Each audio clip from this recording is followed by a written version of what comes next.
Ay, magandang umaga, magandang tanghali, magandang hapon, magandang gabi.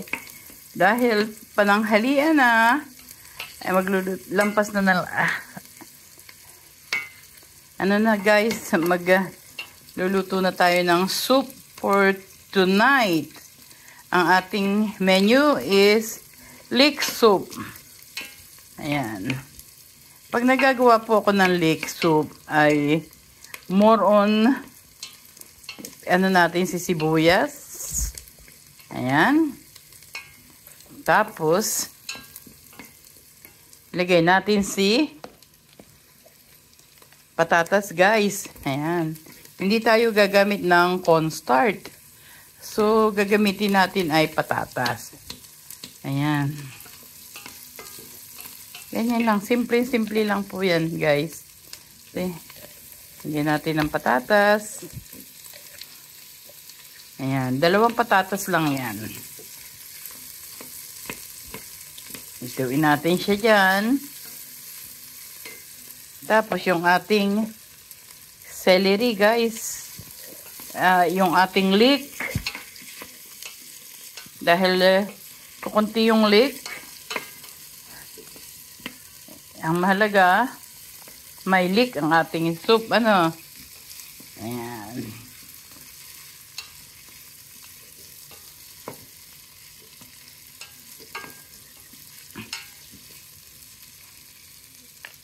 Lagay natin yung ating leek. Na siya.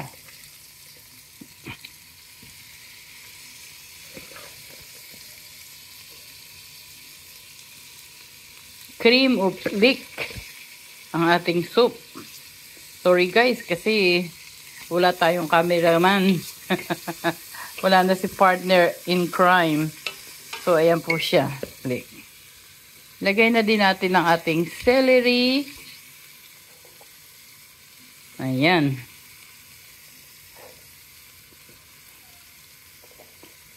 Yung minsan, parsley nilalagay natin, pero celery na lang, guys. Hanggang sa maluto. Ayan. Hindi natin siya kagad lalagyan ng mga madaming seasoning, salt lang guys, para magkalasa.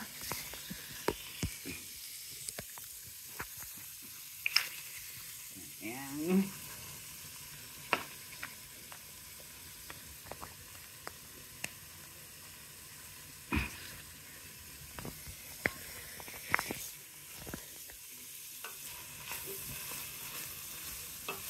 Para masarap guys, pakuluan natin siya bago natin lagyan ang ating chicken broth. So, takpan natin siya, guys. Tapos, guys, magagawa tayo ng potato chips or french fries. Kung gusto ninyo na crunchy ang ating potato chips, igahiwain natin ng ganito. Ayan. Ayan, ganyan. Hiwain natin, guys, yan. Tapos, magiging crunchy guys siya kung bababad natin sa malamig na tubig. Kahit french fries po. Ayan. So, ma-slice natin ng potato ng ganito kanipis kung gagamit tayo ng any kind of na peeler. Ayan o. Kasi magiging crunchy siya pag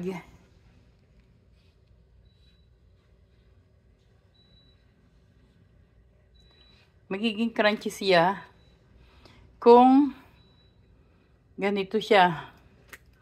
Guys, sa potato peeler lang yan.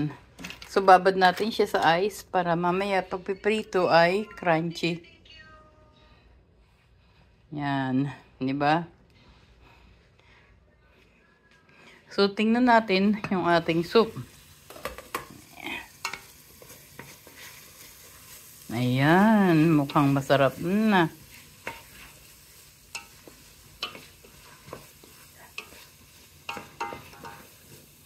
Mabango siya guys pag mamaya natin lalagyan ng seasoning, yung mga pepper, whatever. Nilagyan lang natin ng kaunting asin. Now it's boiling. Magtututong na siya. Lalagay natin ang chicken broth. Ayan. It's a homemade chicken broth, guys. Ayan. Ay, may yelo pa.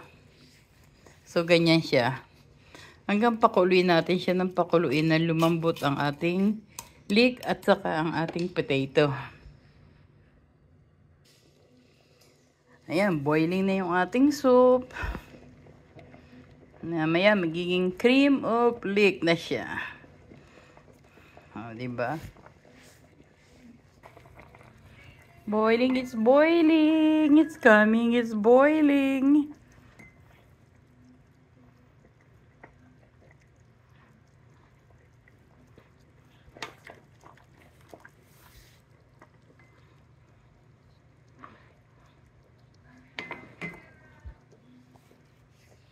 Guys, ngayon, gagawin natin siyang cream.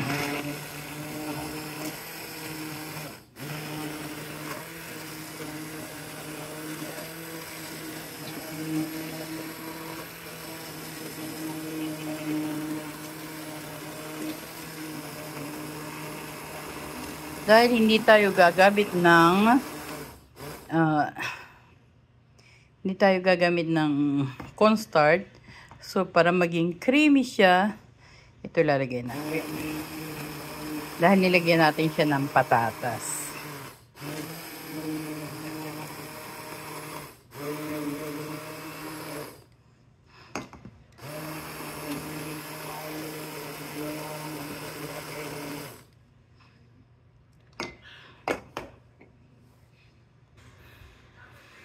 Guys, ayan.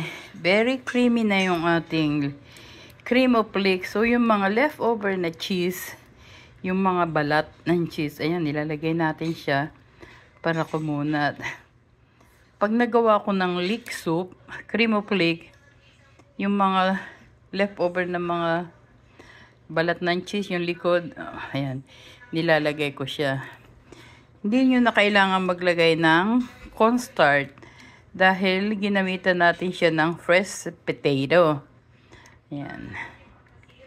Guys, ito yung mga hindi yung Friulano, Parmigiano na cheese. Ayan, pag yung tira-tira na may ang sarap niya, makunat na siya. Ayan, see? Very creamy siya. Sariling cream. Tomato, hindi natin siya nilalagyan ng tomato kasi si Lola, hindi pwede nang may tomato kasi nagiging acidity siya. So, potato, leek, extra onion, garlic, a little carrots, celery. Ayan na siya. So, very, very healthy siya, guys. Gustong-gusto ni Lola yan. So, wala siyang cornstarch.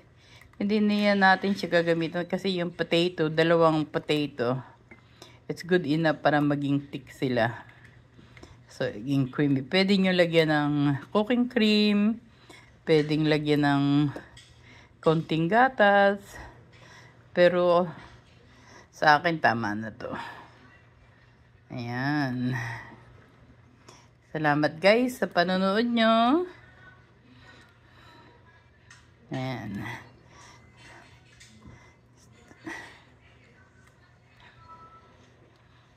Ayan.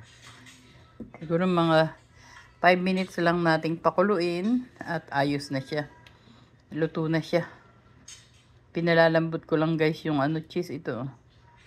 Kasi pag mainit siya, kumulo, lumalambot siya. Matigas kasi guys. Thank you very much. Pasensya na, wala tayong camera woman. Wala kasi yung aking partner in crime. Ayan, sarap, malambot na yung mga cheese. Para na siyang bubble gum. Very chewy.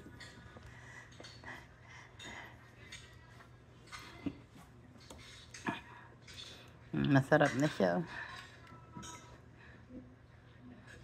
Tikman nga natin kung anong lasa.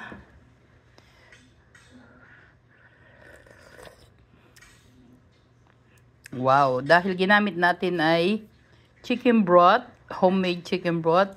So, hindi na natin kailangan lagyan ng asin. Ngayon, ang ilalagay natin ay saffron.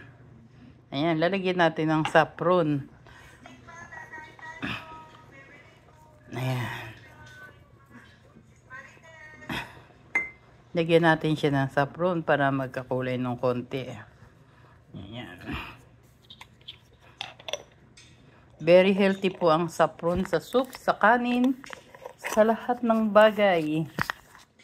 It's good. Very, very good. Kasi ano ng ating memory ang saffron. Maliliit siya and it's very expensive pero very healthy po siya. Very helpful. Kaya, learn how to use saffron or ano bang tawag niya sa kasugba sa Pilipinas. Ayan, maganda na siya guys. Thank you very much. Thank you. Luto na. Thank you.